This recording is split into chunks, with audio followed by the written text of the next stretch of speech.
Hey guys, Anders here with another video. Today we're going to go over all the class balance changes we saw in test server today. Reminder that these could change when they go live, but it's honestly a little rare when they do. I'll try and give you insights into the changes when I can. These did take me a long time since there were so many changes, so bear with me as we go through them all. Now let's start with Awakened Warrior. Grave Digging has been nerfed. The slow debuff now has 20% less potency and 5 seconds less duration, a double nerf for a particularly strong skill in Warrior's kit. Fighting against this is not fun, but that's honestly slows in general, but as a warrior, this nerf is going to hurt against more mobile classes. Awakened Sorceress received 1 additional hit to Swirling Darkness and 40% crit for Guardian's Nightmare in PvE.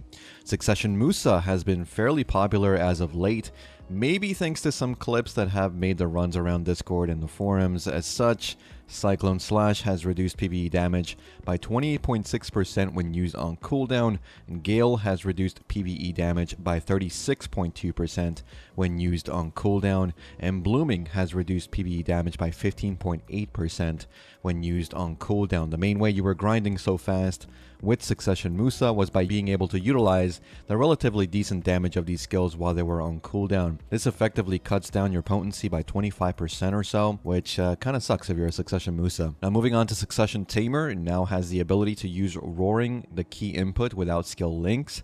Awakening Tamer has Howling changed. It's a different animation, more damage, and moves you closer, or moves Highland closer to you when you use it. Beast Rampage now has Forward Guard and now links with Moonlight Strike, but has lost the bounce CC in PvP. Awakened Kunoichi has less stamina cost on Lunar Dash, faster animation, more PvP damage, and better flow link for the lethal spin spree, and more damage in PvP, no stamina cost, but reduced travel distance for Saw Spree of Sonin. Good changes overall for Awakening Kunoichi. Awakening Witch and Wizard now have iframe on movement with the elementalization skill, though the windup is longer, it is now fully protected. Succession Witch has cooldown reduced from multiple magic arrows to 4 seconds. Awakened Witch pet damage has increased for Equilibrium Break, Thunderstorm, and Voltaic Tet, as well as Gore Roll, though that PvP damage reduction was added to this skill. Awakened Wizard received very similar changes, elementalization change as well as pet damage increases for Bolide, Cataclysm, Aqua Jail, and Arn's Guidance, though this skill now has PvP damage reduction as well. And some minor buffs to Awakened Witch and Wizard, though the additional iframe is not to be overlooked. Awakened Maehwa received a change to Frost Flower. Knockdown CC is now applied only on the extra hits,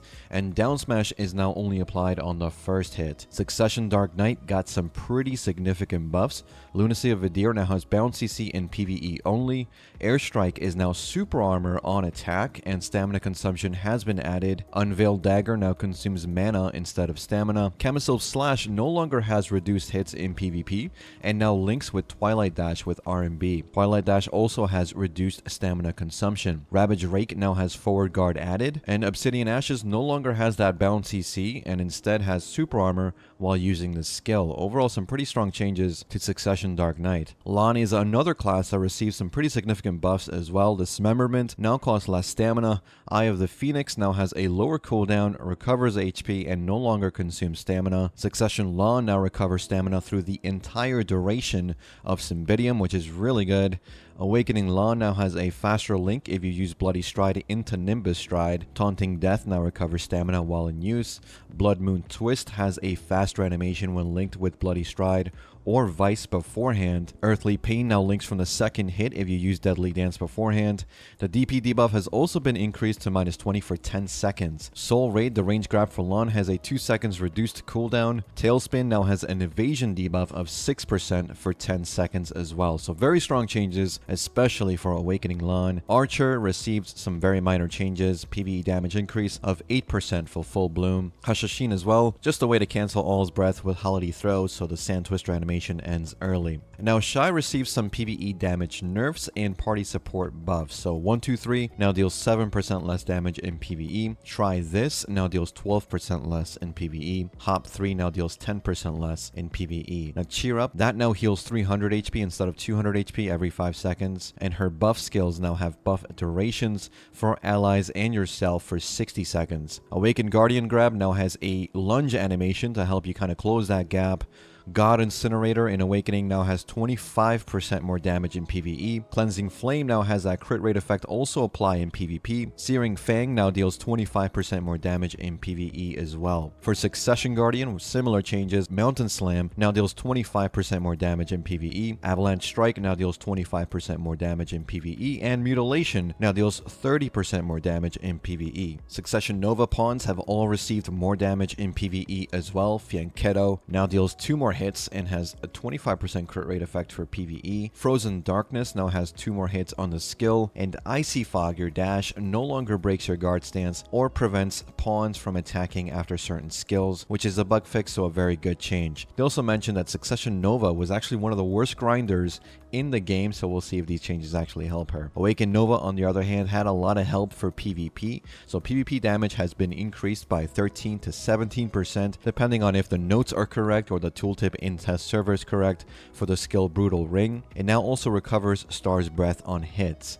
Axel Swooping Ring no longer has stamina cost, and Axel Break Orbit now has reduced stamina cost, some good changes there. Awaken Ninja now has a tier 2 add-on for Mock Explosion. Succession Corsair received some pretty interesting changes, so Waypout now has a greater range. Riding Waves now has iframe in PvE.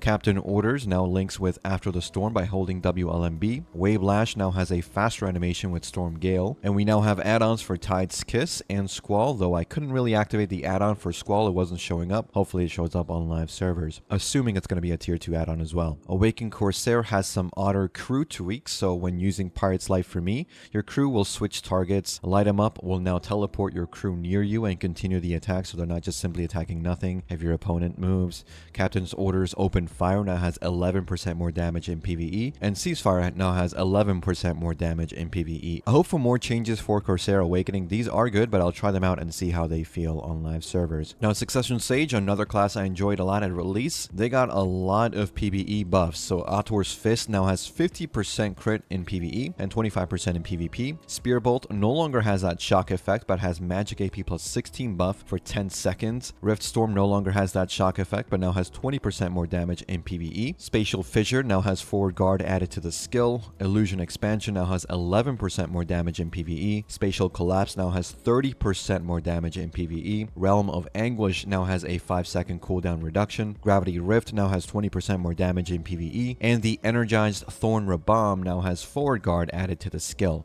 Awakened Sage can now use the LMB input during Lightning Prison to use its flow. Rift Storm now has 5% less damage in PvP. And Lightning Bolt now has 2 more hits on the summon attack. Spear Bolt now has 15% more damage in PvE and reduced stamina cost. And Aftershock now has reduced stamina cost as well. So good to see Succession Sage get some love. I'll be trying them out as well. Really like the class, like I said, when it released. Hope this helps them out in PvE. Now, Awaken Drakania. Sadly, only 2 changes for Awaken Drakania this week. I hope we do see more next week because she does need a bit more. Obliterate is a great skill, now has greater range. I tested this and have a before and after picture to kind of show you the slight difference in animation. It's good and is mostly a PvE buff, but it does help you if you run the bond for the skill, which personally I'm starting to do a lot more in open world PvP. The second change for Awaken Drakania is Storm Maul now links with Hexblood or Dragonblood Tectonic Slam. Not really a big deal to be honest for this one, but the big one, Succession Drakania. So what exactly happened to Succession Drakania? Brimbolt Strike now deals 17% less damage in PvP in both the Absolute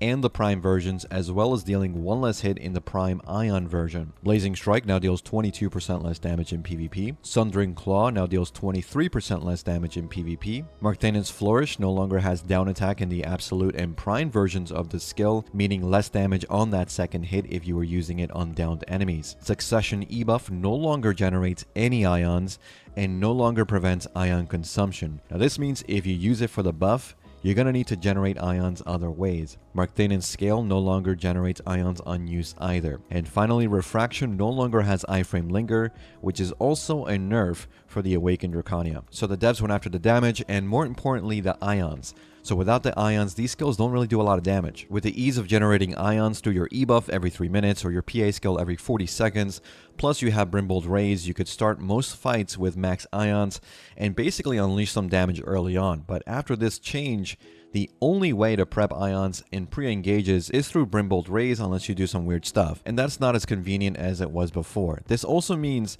that your damage output through your E-buff is effectively negated by the fact that you can't reliably generate any ions safely. So in essence, the class is pretty heavily nerfed beyond what these 20% or so damage nerfs on the main skills tell you. Now, I'm in support of nerfs as long as PvE doesn't suffer. That's kind of how I go about nerfs, but Succession Drakania PvE hasn't really been that stellar. I don't think a lot of people will be sympathetic to Drakania players, but I do hope in the future we see more tempered approaches to class design so we don't really need such overcorrections and balancing months down the line. Now, as I said in my class guide recently, this is kind of the cycle of new class releases. They are strong, sometimes way too strong, until they're heavily nerfed, and we won't be seeing changes to them until much later down the road. That's why it's never a good idea to fully re-roll to a new class unless you're sure you want to play that class for a long time despite nerfs that are coming down the road. And that's it for me. Let me know what you think about the changes in the comments down below. I think personally I'll check out Succession Sage and Awakening Corsair to see how they feel in PvE. I personally think those Lahn changes are really good too,